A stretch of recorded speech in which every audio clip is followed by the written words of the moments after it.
Nós já estávamos com a entrevista pronta com o professor Hildo Sauer quando aconteceu o apagão. Então chamamos de volta o nosso especialista em política de energia, que é professor titular de energia do Instituto de Eletrotécnica e Energia da USP, para contar para a gente o que aconteceu. Hildo, por que aconteceu o apagão? Não se sabe ainda exatamente, mas o que se sabe é que ele não poderia nem deveria ter acontecido. Tipicamente, eventos que perturbam o sistema elétrico são de 5 naturezas. O primeiro grupo são de eventos internos, tipo um curto-circuito, uma manobra acidental de um operador, ou quando se atinge parâmetros limite de segurança de equipamentos, eles desligam automaticamente. E 4 categorias externas, tipo acidentes graves, choque de avião, eventos da natureza de força maior acima dos limites de projeto, terremoto, furacão, vento acima do projeto, hackers que podem atacar o software e aí mudar os parâmetros ou operação, ou então mesmo atos de vandalismo ou terrorismo.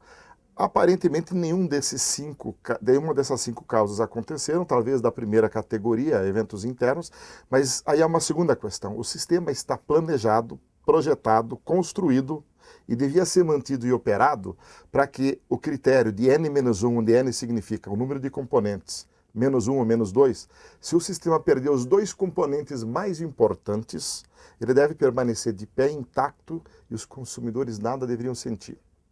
Neste caso, disse que perderam-se 3 equipamentos no mesmo lugar, 3 linhas de transmissão com a perturbação anterior. Não se sabe o que aconteceu. Não Agora, para usar a linguagem da franqueza, aquela história da chuva, do raio, aquilo não aconteceu, não. Veja... Não choveu ali na cidade, em Itaberá? Mas se chuva prejudicasse as linhas de transmissão, elas seriam projetadas com guarda-chuvinhas. Pois é. Chuva faz parte da natureza delas. Raio também. Se raio derrubasse o sistema estaria sempre caindo, porque sempre tem raio. Claro. Ele é projetado. As linhas de transmissão têm para-raio, um cabo para-raio sobre elas. Às vezes, um raio maldito passa e consegue entrar os para-raios. Aí, o impulso que ele cria, a perturbação, acaba capturada antes de chegar na subestação, que tem um equipamento para-raio para desviá-lo. E as subestações estão todas elas protegidas por sistemas... Quer dizer, conversa fiada, né? Não, ainda chuva, raio, intempérie, eu posso garantir, como eu garantia em 2000, 2001, que São Pedro era inocente, que não foi problema de chuva, agora Santa Bárbara é inocente, não é problema de falta de proteção. Agora, como é que você, um especialista que entende tudo desse assunto, como é que você se sentiu ao acompanhar a entrevista coletiva em que o Edson Lobão, que como sabemos não entende nada do assunto, deu essas explicações? Como é que você se sentiu? Logrado, decepcionado? Qual é o termo exato? Um pouco perplexo, porque, bom, vamos lá. Vamos lá. No final do governo Fernando Henrique, quem comandava a energia no Brasil era o chefe da Casa Civil, improvisado como conhecedor do assunto. Pedro Parente. E o seu ministro de Minas e Energia da época era um senador muito simpático, oriundo do PFL, José Jorge. Não tinha a menor noção. Mas não era muito afeito ao assunto. Não. E dizia não sê-lo.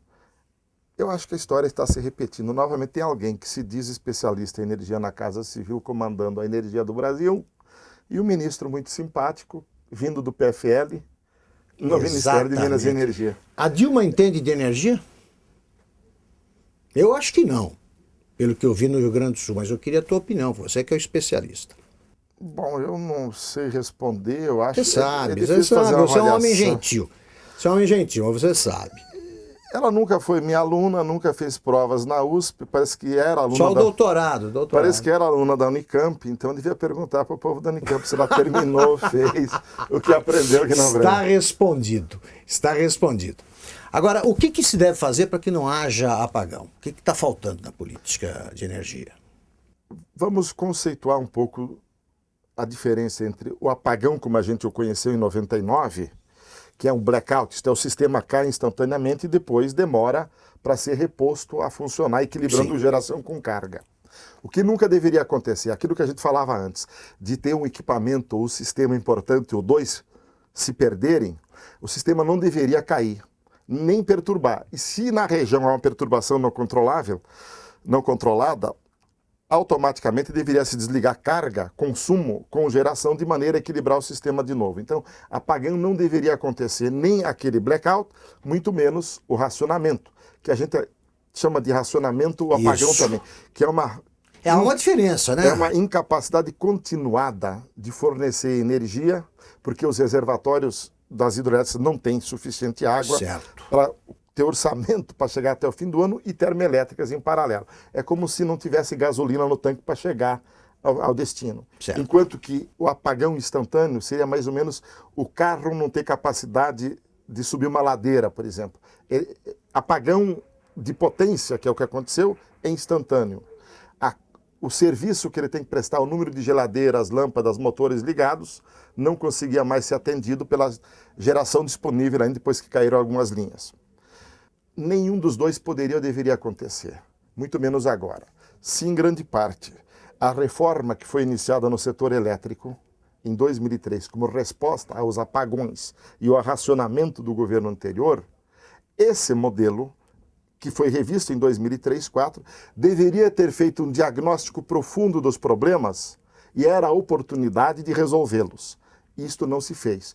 Então eu entendo que este apagão físico que aconteceu agora é uma manifestação física que joga muita luz. É irônico dizer que um apagão joga luz. Mas no caso joga. Joga porque ele é apenas uma manifestação a mais de um conjunto de problemas que o setor elétrico brasileiro vem enfrentando. E eu cito...